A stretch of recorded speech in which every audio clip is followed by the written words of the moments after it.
Maybe not the best lineup of games considering what has happened to most of these teams, but there are still some really good betting opportunities for the NFL Christmas slate, and we will break down all three games with what you should be betting.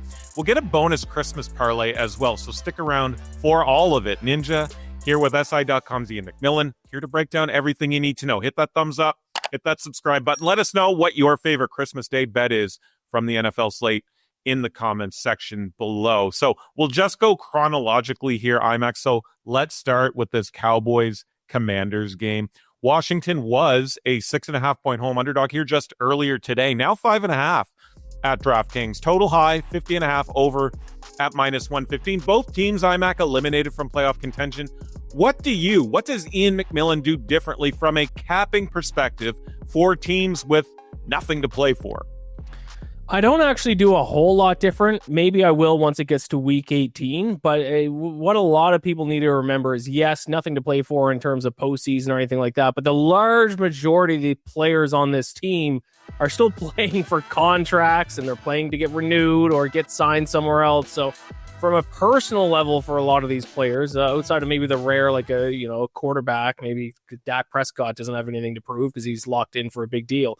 But the majority of guys on both sides of the ball are still playing for their livelihood, which is something a lot of people don't bring up in these situations. I think that the only thing that they care about is the playoffs. But no, they care about their contracts, or maybe they even have personal incentives in their contracts. Maybe they got to get a few more stats to hit those incentives. So I'll change up how I bet week 18, just because then you might have some backups more come in. But week 16, week 17, even week 50, these eliminated games involving eliminated teams, I still handicap relatively the same.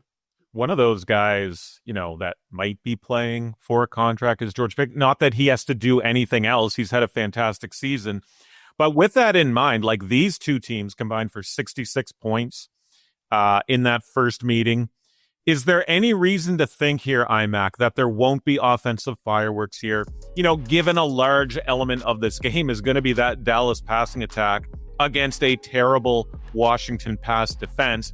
I look at this game and I see, yes, the Cowboys are toast, but like you said, maybe there are going to be some big numbers from a Dak or from a George Pickens. Do you think the scoreboard operator is going to be busy here? Yeah, I think it's going to be a fun one for the first game on Christmas. Yeah, because both defenses, some of the worst two defenses in the entire NFL. You go down the list of metrics for these two defenses: 30th and 32nd in opponent EPA, 27th and 30th in opponent success rate, 29th and 31st in opponent yards per play. It's going to be ugly. I'm a little bit surprised the total is as low as it is. I'm surprised it's not a little bit higher. And the Washington offense, even without Jaden Daniels, hasn't been terrible either. So, don't bet the under or just automatically bet the Cowboys because you think the Commanders offense can't keep up. They can put up some points against this Cowboys defense. Well, let's get into your pick then, because I look at this game and I agree. I think the over is wildly in play here at the number that it's at, and it is skewed a bit to the over. So folks at home, if you are going to take the over, get on it now, sooner rather than later. But IMAC, what are you betting here? I do have the over. That's the pick I was going to give out, but we've already talked the over, so I will give a pick on a side for the people. I would take the points with the Commanders if I had to pick a side. If you don't want to bet the over, maybe you're listening or watching this later in the week and the over's bet too high, I'd take the points to the Commanders. Yes, the Cowboys, obviously the much more talented offense, but I would struggle to lay any amount of points on this Cowboys team with their defense, because with this bad of a defense, a backdoor cover is always going to be in the mix, even if they get off to a lead. And like I said earlier, the Commanders offense hasn't actually been all that bad without Jaden Daniels. They're not a good unit, but they're good enough to be able to put up points on the board against this Cowboys defense. So I think a team like the Cowboys, which is all offense, no defense, I think that's a good team to bet as underdogs, but as favorites, especially laying 5.5, 6.5 points, not a bet I would want to make. I would rather take the side going against this terrible defense, take the side that's getting points. So I really like the over, but if you want to pick for the side, I'd take the points with Washington. Joined by the always great Iain MacMillan talking NFL Christmas games. He with the Santa Claus hat on. Let's go to the NFC North now with the Detroit Lions visiting the Minnesota Vikings as 6-point road faves here. The total in this one, 44.5. Detroit has really squandered their season, and I know there's plenty that has gone into it, but they've lost back-to-back games coming into this one. They've lost 6 of their last 10. But how badly, Ian, did they mess things up for themselves with that loss to the Steelers this past weekend? Yeah, extremely badly. They're probably out of the playoffs. Now, the only way the Lions get in the playoffs now is they have to win out, which includes a win this game. They win against the Bears in the last week. And the Bears are already in, so they would need the Packers to lose out. Now, that's possible, especially we don't know as of recording this how if Jordan Love or Love's going to be back in the game, back in the lineup for them with a concussion. If he doesn't, the Packers could lose their final 2 games because it is against the Ravens, a tough one this weekend, and then the Vikings week 18. But still, I mean, that's a lot of games that have to go the Lions' way. So that was kind of their chance. They had to beat the Steelers, and I thought they were going to. And it looked like if there's no offensive pass interference on that last play of the game, that would have been one of the greatest winning touchdowns of all time. The lateral to Jared Goff, and he dives in, but unfortunately wasn't meant to be. But I don't even think the Lions are a bad team. I think in a shortened season, 17 games, if you just lose a couple of bad games because of a mistake here or there, or you run into a little bit of bad luck, some poor variance, you can all of a sudden find yourself on the outside looking into the playoffs. It happened to the Chiefs, and it's happening to the Lions, and it arguably happened to the Ravens too. Some things have gone against them, but it's too little too late for the Lions, I think. I would be shocked if they go 2-0 and the Packers go 0-2 the last 2 weeks. JJ McCarthy has the hand injury and his status up in the air for Christmas. If he is unable to play, what's the drop-off like then from JJ to, a Max Brosmer for this Vikings offense? I know you aren't JJ's biggest fan, but surely this is not insignificant. I think it is. It is significant. Yeah, I don't even hate JJ McCarthy. I hate the Vikings fans that were parading him through the streets after one good quarter in week 1, calling him the next Joe Montana. To JJ McCarthy's credit, he looked better over the past 3-4 weeks. Still not elite, but certainly a lot better than he did early in the season when he was like one of the worst quarterbacks we've ever seen play. And Max Brosmer, not good. We saw him earlier this year against the Seahawks, and I think the Vikings didn't score a single point in that game. So there is a drop-off, not a huge drop-off, but I would say in terms of point spread, I think that's probably a 2-point drop-off. I would say maybe even, could you get to that being a 3-point drop-off? Maybe not necessarily. But yeah, it's certainly a drop-off. And yeah, I don't want to get labeled as a JJ McCarthy hater. I was more a Vikings fan hater about how they talked about JJ McCarthy. I wish him well. Detroit -6, total 44.5. There's lots of high profile offensive talent here for prop markets if you're so inclined out there. But what do you like for this one, iMac? I will lay the points with the Lions because they are, at least when that game kicks off on Thursday, they are still alive in the race for the playoffs. So they got to come out fire, and they got to win this game and hope the rest of the kind of pieces just fall in their favor. So and like I said earlier, I don't think the Lions are as bad as the record indicates. I actually think the Lions are close to a top 5 team in the NFL. They've just had some things go against them, and their biggest weakness is the injuries that they have in their secondary. And you know who can't take advantage of that? A Vikings team led by Max Brosmer. So I think they're okay. I don't think their weaknesses will get exploited. I think they can keep it to a relatively simple game plan. They can run the ball, play solid defense, stop the running game of the Vikings, and I think they can win and cover in what is quite literally a must-win game for them.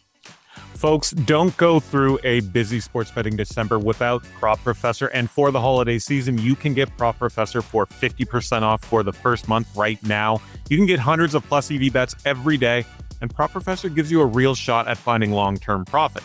You can sort through plays across the NFL, across college football, the NBA, and plenty more. There is a great arbitrage tool. There's a fantasy optimizer in there as well. Easily the best bang for buck on the market compared to its competition. So use the promo code SHARK50 at checkout and get 50% off for the first month. Iain MacMillan is with us. Make sure you subscribe to the Bacon Bets podcast to get your sports betting fix. Let's wrap here with the AFC West matchup. The Thursday nighter, obviously, the Chiefs have hit rock bottom, blown out by the Titans, relegated to a third-string quarterback. 12.5-point home underdogs for this one total, sitting at a measly 37.5. But let's focus on Denver here. First, how do the Broncos rebound after a big-time reality check at home, no less, against the Jags? This is kind of a perfect rebound spot for them because it's a short week and they get to take on a completely depleted Kansas City team. So that's kind of what you want in a rebound spot.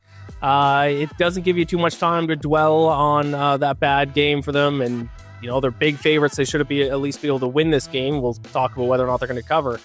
But yeah, I think you just kind of have to put that one behind you. You got to get back to playing good defense. You got to figure some things out on offense and just tip your cap and say, hey, the Jaguars are a very legitimate, good team. You let that one slip away. And if we see them again in the playoffs, then maybe we'll have a different game plan for them. But put that one behind you as quickly as possible and take care of business against a depleted Chiefs team on Thursday. Yeah, and it looks like we are going to get Chris Oladokun at quarterback for the Chiefs. How do you cap an NFL game with a largely unknown quantity playing the quarterback position? And did you see any of his snaps against the Titans? Yeah, he didn't look all that bad, to be honest. I think that's all you can kind of do is kind of go off those, those snaps that he did take. I know some people will go back and try to watch his preseason tape to see if there's anything you can get from his level of play there. I think that's a little bit of a dangerous game to play because, of course, probably when he was playing in the preseason, he was going up against fellow second and third stringer, so I don't know how much you can take away from that. But yeah, there's not really much you can do. What you can do, and usually what I do, and I don't know if this is necessarily the best strategy, is I usually think these guys could be underrated, and I think the betting market overreacts to these guys playing, and I usually have a little bit more faith in them than the betting market usually does. But overall, I think these are kind of good betting spots because it is such a big unknown. It's not like the sports books and the betting market and the pro bettors have a better idea than we do about how a quarterback's going to play because he just quite simply has never played in the NFL up until this past week in a regular season game. So I try to take advantage of that by having a little bit of faith in the young guy. See what he can do out there. He looked okay in his snaps this past weekend. He did not turn the ball over, I don't believe, which is huge. If he can not turn the ball over, maybe he can do some interesting things. Sacked a few times, but that, goes without saying for a guy that, is thrust into a game in that spot without expectation. And you're right, kind of like a pitcher that gets called up from AAA. Nobody's faced him. And more often than not, kind of looks good in, the first one or two times throughout the lineup, but I digress. The Denver Broncos, well, they are 12.5-point home road faves here, excuse me. Total, like I said, 37.5 in the under -115. Money line's obviously ludicrous. The Chiefs 6-1 at home. The Broncos -900 if you want to add it to a parlay slip. What do you like for this one, iMac?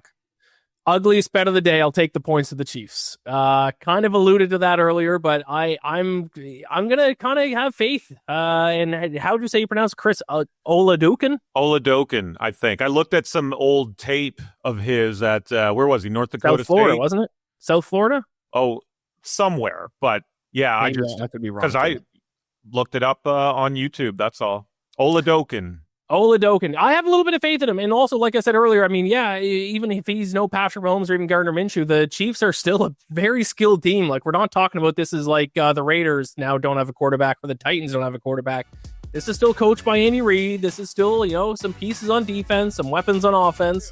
And like I said earlier, when just talking about teams who are eliminated from the playoffs, most of the guys on this team still fighting for contracts, still, want to sign a deal in the offseason, might be fighting for incentives in their contracts. And I think this is a great kind of buy low spot for a Chiefs team who did just lose to the worst team in the NFL, the Titans, this past weekend. I still have faith in the Chiefs team. I think they'll fight a little bit. Do I expect them to win? Absolutely not. But when we're getting up to the double digits of a point spread here for a home team, let's relax a little bit. Let's relax, pump the brakes on that. Like I said, still a very skilled team in other areas, and more importantly, a very well-coached team. So now this quarterback's going to have a full week to prepare. He's going to go into this game knowing that he's the starter. That's going to make a difference as well. And I think that Broncos are a little overrated. I know that's kind of maybe they're properly rated because I think most people think they're overrated, but I think their defense specifically is overrated. You can attack this defense. What you have to do is just throw to the opposite side of Patrick Surtain. So Patrick Surtain's on one side of the field. Don't even look at it because they're CB2. Not nearly as good. And I think teams in recent weeks have kind of figured that out, that you can just target the opposite side of the field to Patrick Surtain. So because of that, I think the Broncos defense, good, but I don't think they're nearly on the level of the Texans defense or the Seahawks defense or the Rams defense. So I'll take the points with the Chiefs at home on Christmas night. I think they obviously don't win this game, but I think they can keep it within single digits. Chris Oladokun, South Dakota State, played with Tucker Craft. Let's wrap it up here, iMac. Cook us up a little parlay to make the Christmas slate all the better. Give me one bet from each game here and build us something good. What do you got? All right, player prop parlay. We were talking sides and totals, so let's do a player prop parlay. We're going to start in the Cowboys-Commanders game, and this is where our long shot's going to come from. We're going to go Devontae Turpin to score plus 330. Obviously, high-scoring game. We both like the total. Total's already, 49.5, 50.5. And Turpin can do damage both through the air and on the ground. Fast. He can be used as a bit of a deep threat, too. Commanders secondary has not been good. They've allowed a lot of explosive plays, some of the most explosive plays allowed in the NFL. So let's take a little bit of a shot on Turpin, plus 330. We're going to add in the second game, Jahmyr Gibbs, 80-plus rushing yards, so an alternate rushing yards total for Jahmyr Gibbs. I think the Lions just keep it simple. They know they're the better team. Let's not get crazy. Let's not throw the ball a ton. Get back to doing what we do well, run the ball, hand it to our best player, and just kind of take care of business and get out of Minnesota with a win. So hand the ball to Jahmyr Gibbs, a ton, 80-plus rush yards there. And then in the Broncos-Chiefs game, Bo Nix to not throw an interception, which is even money. He's favored to throw pick for some reason. I know I like the Chiefs to cover, but I think the Broncos are going to win by enough that they're probably just going to be able to rely on the run game, not get too aggressive with Bo Nix. So he does have 10 interceptions on the season, but I think there's a better than I don't think he's even money. I think there's a less than 50% chance that he throws an interception, especially because if they have that second half lead, just run the ball, drain the clock, and get out of there with a win.